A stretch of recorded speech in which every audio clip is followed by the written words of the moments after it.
Tere, mina olen Argo Aadli ja loen 3 peatükki Aino Perviku raamatust Sookoll ja sisalik. Sookoll. Mööda õõtsuvat sood ja lagedat raba uitas üks muretu olend. Rebasest veidike vähem, siilist ivake suurem. Ümariku keha küljes lühikesed käed ja tillukesed jalad. Peas laiad lamedad kõrvad ja suured tumedad silmad. Selg tihedalt karvane. Ise kõndis jalgade peal püsti kui pisike inimene. Aga inimene see mehike ei olnud. See oli Sookoll. Tal oli kolli süda sees ja kolli mõtted peas. Soo, kus ta elas, oli õige lai ja suur. Kui mõni kõrgemalt vaatas, siis paistis soo talle otse kui vaip, mis täis suuri ning väikesi auke. Rohekas ja roostepruun vaip, üleni auklik. Aukudest vaatasid välja veesilmad. Vahel olid need tumepruunid või mustjad nagu rabavesi. Vahel aga sinised või hallid nagu nendes peegelduv taevas. Veesilmad olid soojärved ja laukad. Järvede ja laugaste vahel oli märg, pehme ning õõtsuv maapind. Kergesti rebenev maapind, kuhu suuremad loomad nagu põdrad sugugi ummisjalu peale ei tohi tormata. Nad võiksid mudasse vajuda ja salalaugastesse ära uppuda. Soo on ohtlik. Soo ei taha, et teda tallatakse. Soo pind on väga õrn. Sookoll Tüma ei kartnud. Temal polnud siin häda midagi. Soo ja raba oli kolli kodu. Lausa vee ja muda sisse ei läinud ometi temagi elama. Sookolli tuba oli kõrgemal rabas. Raba oli kindlam ja kuivem, kuigi Tüma oli ka raba. Sookolli kodu polnud just päris maja moodi, kuid pesa polnud see ka mitte. Männikoorest katus pea kohal ja sile puhas kuivast turbast põrand jalge all. Magamisase oli pehmest, kahvaturohelisest samblast ja ukse ees rippusid tihedalt peente niitide otsas tumepunased läikivad jõhvikad. Tooli ja lauda Sookollil ei olnud. No mitte seepärast, et ta nendega midagi peale poleks mõistnud hakata. Talle lihtsalt ei tulnud pähegi, et toas võiks ka mööblit olla. Kolli kodus oli istumiseks mitu samblatutti, igaüks ise karva. Ka üks suur kuldsädemetega kivi seisis seina ääres. See oli ilu pärast. Ilu pärast tõi Koll sagedasti endale ka igasuguseid lilli. Et ta aga vaasist midagi ei teadnud, siis torkas ta lilled toa ümber mulla sisse, nii nagu nad olid olnud seal, kust Koll nad tõi. Paraku ei tahtnud lilled Kolli kodus kasvada. Nad närtsisid peagi ära. Koll läks sellest pahaseks ja loopis kuivanud lilled minema. Kolli toa esist kaunistasid taimed, mis seal ise kasvasid, lõhnav sookail, küüvits ja kanarbikk. Veel olid seal sinikad ja murakad, pohlad ja jõhvikad. Natuke maad toast eemal oli õõtsuva taimevaiba all poolenisti peidus sügav tumeda veega järv. Järve taga algas mädasoo. Täbar lugu. Sookoll hulkus mööda õõtsuvat sood ja vetruvat raba. Oli varane kevade aeg. Lumi oli juba läinud, kõikjal helkis ja sillerdas vesi. Kuhu aga päike rohkem ligi pääses, seal hakkasid tasapisi rohetama sootaimed. Kollil oli hästi kena olla. Süda laulis sees suurest rõõmust kevade tuleku üle ja Kolli suu ümises seda laulu kaasa. Uskumatult pikkade hüpetega mööda mättaid karates jõudis Koll hõredate vaevakaskede seast kanarbiku keskele. Nüüd oli ta laugaste vahelt väljas. Edasi tuli turbaraba. Päike soojendas Kolli turja. Mõnusas meeleolus vudis mehike üha edasi. niisama sihitult lusti pärast, kuhu aga silm sihtis ja jalg viis. Koll vaatas kõrget kevadist taevast ja hingas kerget kevadist õhku. Äkki märkas Sookoll enda ees maas vargsi liikuvat soomussaba. Hetke pärast paistis kanarpikuvarte vahelt ilus pisike pea, seejärel saledana looklev sihvakas keha, tume siksakiline joon selja peal. Kolli meel läks veelgi rõõmsamaks. See oli ju Küi, sõber Rästik, keda Sookoll sellel kevadel polnud veel näinudki. Ka Küi on siis talve ilusasti üle elanud, kui ta nii kärmelt seal sammalt pidi roomab. Sookoll ei hõiganud kunagi ühtegi sõpra kohe, kui ta teda märkas. Enne tuli ümbrust silmitseda. Soos olid omad seadused. Võis juhtuda, et äkiline hüüdmine pani sõbra täbarasse olukorda. Sookoll vaatas ringi. Ja. Asjalood olid keerukad. Sookoll sai aru küll, kuhu Küi kipub. Veidi eemal oli rabakana pesa, pesas 10 pruunitähnilist muna. Aga kus siis rabakana noorik ise oli? Miks ta pesa maha oli jätnud? Sookoll vaatas teraselt ümbrust. Muidugi. Seal nad kõgistasid kahekesi kanarpiku puhmas. Rabakukka Tarr, Mardikas noka vahel ja tema kanake. Noorikut Sookoll veel hästi ei tundnud, aga juba ta teadis linnu emanda eblakat olekut. Kana, mis kana, kana aru peas. Tarri tundis ta juba ammu. See oli üks tõsine poiss, ehkki natuke lihtsameelne. Võib öelda isegi, et lausa rumal.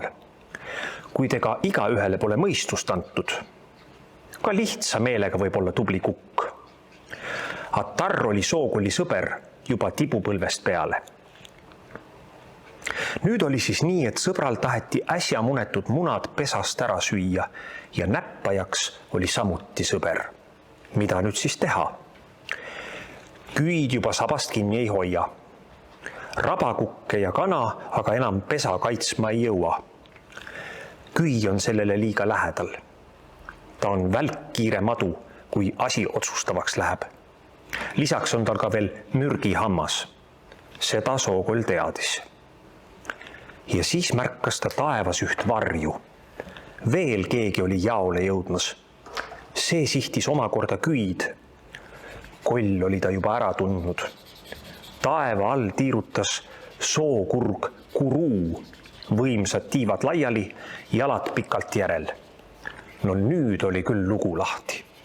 Rabakukk ja rabakana jagasid kanarpiku põõsaste vahel ilmsüüta Mardikat. Nad olid nii innukalt ametis, et ei märganud hädaohtu, mis pesa varitses. Rästik Küi liikumatust silmist oli selgesti näha, et ettekujutuses oli tal muna juba kõhus. Ka Küi ei pannud oma muna hirmus tähele, et kohe laskub ta kõrvale pikkade jalgadega sookurg Kuruu, kes haarab ta oma tugeva noka vahele ja hakkab teda tuuseldama, kuni ta on küps alla kugistamiseks. Sookollile tulid nutt ja naer korraga peale. No küllap ta teadis, et kõigil neil on pärast pikka talve vaja tihedasti einet võtta. Aga mis jaoks nad siis 11 sööma peavad? Kõik tema head sõbrad. Mardikaski kena pisike sambla peal sagija. Midagi oli vaja kiiresti ette võtta. Kollile ei tulnud muud paremat pähe, kui hüppas kõrge mätte otsa ja pistis kõigest kõrist kisendama. Lisaks trampis ta jalgu ja maa müdises ja vehkis kätega, kuidas jaksas. Sookoll võis teha kohutavalt läbilõikavat häält. See oli ulgumine ja kiljumine, mörin ja korin ühe korraga ning võttis kõigil elavatel olenditel südame alt külmaks. Kuruu, kes oli juba samblale laskumas, võpatas ehmatusega ja tõusis taas kõrgele õhku. Küi, kes oli juba pesaservani jõudnud, lipsas maamüdinat märgates kohknult mätaste vahelt minema. Tarr pillas Mardika maha ja hakkas valjusti häälitsedes pesast eemale lonkama, tiib ripakil järel. Ta arvas, et ennast vigaseks teeseldes meelitab hädaohu kannakesest ja munakestest eemale. Mis see hädaoht parajasti oli, seda polnud tal mahti tähele pannagi. Noorik aga kaotas lausa pea ja pistis pool lennus, pool jooksus ringi ratast ümber pesa tiirutama, ise meeletult kaagutades. Eks nad tundsid Sookolli hääle kõik ära, aga ehmatus oli oma töö teinud. Ja Sookoll võis rahul olla. Sõbrad olid seekord jälle eluga päästetud. Aga sõbrad olid ka kõik tühja kõhuga jäänud. Sookoll parandab asja. Õhtupoolikul läks Sookoll Kuruud tervitama. Sookurg oli pikalt lõunamaa reisilt tagasi ja pesitses jälle kodusoos. Reis oli ohtlik, paljugi mis võis ilusate suurte lindudega võõrsil juhtuda. Igal sügisel Kuruud ja tema kaaslasi teele saates jäi Sookoll õige murelikult maha. Seekord oli aga nähtavasti kõik jälle hästi. Koll oli Soosaarelt läbi põiganud ja sinilille noppinud.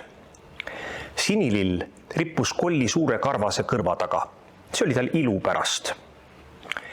Koll oli ennast külla minekuks ehtinud. Kaenlas kandis Koll tohust torbikut, mis oli täis mullaseid jõhvikaid ning pohli.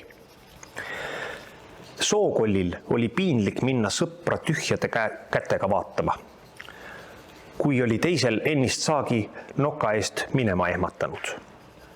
Süda põksus Kollil sees. See oli suurest ootusärevusest ja rõõmust Kuruud üle pika talve jälle näha. Kuruu juba ootaski Sookolli. Ta nokitses pesa läheduses kulukõrte vahelt noori rohuliblesid. Emakurg Uula istus pesal munade peal ja haudus. Vaata, kes sealt tuleb, ütles Kuruu Uulale, kui Sookoll eemalt nähtavale ilmus. Kurepesa oli keset kuiva lagedat maad mätaste vahel lohus. Sealt oli igas suunas kaugele näha ja kõik tulijad aegsasti märgatud. Uula pööras oma kauni pea nii, et Sookoll talle ära paistis. Uula meelest oli pisike karvane Koll toreda Sookure jaoks üsnagi imelik tuttav. Aga Uula jättis oma arvamuse enda teada. Maailmas on palju veidraid olendeid. Igaüks võib olla omamoodi sõber ja omamoodi vaenlane. Palju sõltub sellest, kes oled ise. Uula mureks oli praegu oma mõlemast munast tubli pruun kurepoeg välja haududa. Ta häälitses tasakesi ja armsalt, mõeldes oma udusulistibudele, kes varsti munast kooruvad. Kuruu läks pikki jalgu sirutades Sookollile vastu. No mis siis maailmas ka uudist, küsis Sookoll väärikalt, kui nad olid tervitanud. Vaikseid paiku hakkab järjest vähemaks jääma, ütles kurg. Teekonnal oli raske peatuskohta leida ja ka toiduga oli muret. Toit oli sageli mürgiseks tehtud. Sa ei saa enne arugi, kui õnnetus juba käes. Või nii, lausus Sookoll. Ja siis juhtub veel nõnda, et su oma sõber peletab sul toidupala otse silma alt minema, ütles Kuruu etteheitvalt. Ma tahtsin rästikut Uulale tuua. Ta istus juba mitu päeva pesal ega pääse toitu otsima. Sookoll oli kimbatuses. No seda nüüd küll, aga Küi on ka tore poiss, pomises ta lõpuks. Sa ei tohi ennast meie asjadesse segada, ütles Kuruu. Sookoll krimpsutas nägu. No aga ma ei saa ju ometi pealt vaadata, kuidas mu sõbrad omavahel üksteist alla neelavad, lausus ta. Sul on hea rääkida, ütles Kuruu. Sina oled Koll ega taipa nendest asjadest midagi. Nii oli see tõepoolest. Kollil oli raske aru saada. Sookoll nimelt võis olla söömata ja joomata nii kaua kui kulus. Võis hoopiski ilma olla kas või 100 aastat. Ka magamata võis ta olla ükskõik kui kaua. No muidugi võis ta ka magada, kas või nädalapäevad järjest ja rohkemgi veel, kui mõnus uni peale tuli. No söömisest, joomisest ei maksa rääkidagi. Sookoll võis olla kohutavalt ablas, kui juhus talle head rooga pakkus. Mett ja piima, marju, seeni, pähkleid. Kuid söömine, joomine ja magamine olid kollile ainult lustiks ja mõnuks. Tema olemasolemine sellest ei sõltunud. Olemasolemiseks oli sookollil hoopis vaja mõtteid mõelda ja ümbrust vaadata. Rõõmu ning kurbust tunda, talitusi talitada või lihtsalt ringi luusida. Kui ta ei mõelnud ega uidanud soo peal, kui ta millestki ei hoolinud, siis hakkas ta kuhtuma ja võis sootumaks otsagi saada. Ükskõiksus oli tema jaoks surmahaigus. Selles mõttes oli ta just vastupidine tavalistele elavatele olenditele, kellele mõttetöö või tegevuse puudus peale igavuse muud kahju ei sünnita, kes aga ilma ihutoiduta lihtsalt nälga ja janusse surevad. Sookoll tegi süüdlaslikult tohutorbiku lahti. Ma korjasin natuke jõhvikaid ja pohli, ütles ta. Nokk hakkas plagistama. Aitäh meelespidamise eest, kruuksus ta liigutatult. Sookoll sammus pesa juurde, Uulat tervitama ja puistas marjad kureemanda ette maha. Uula näkitses meeleldi kolli korjatud marju. Talvel lume all seistes olid need mõrkjaks ja mahlaseks muutunud ning neil oli peen maitse. Tagasiteel läks sookoll küüd otsima. Ta süda ihkas rästikut näha ja ka temaga lepitust leida. Koll sai aru küll, et loodusseadust ei tohi rikkuda, aga tema ei tahtnud kedagi kuulata, ka loodusseadust mitte. Mis on kollil loodusseadusest? Koll tahab kõigest talitada nii, nagu ise õigeks arvab. Oma meelest oli ta kõige õiglasem olend soo peal. Rästiku jaoks oli kollil paar põrakat pähklit otsitud. Mida imet ma nendega peale hakkan, imestas Küi, kui sookoll talle kingitus üle andis. No pista põske, soovitas koll. Pole need pähklid teistmoodi midagi kui rabakana munad. Koor ümber ja magus sisu sees. Natuke väiksemad ehk on, aga ma tõin sulle mitu tükki. Küi hakkas susinal naerma. Oled sina alles isesugune saks, rääkis ta oma kahiseva siu häälega. Ega mina pähkleid ei taha. Sina võid välja mõelda, mis sulle iganes meeldib, aga mina sinu tujude järgi elama ei hakka. Ma olen rästik. Ma ei ole ei orav ega hiir. Küi kõhises veel natuke naerda ja puges siis loogeldes roigaste alla.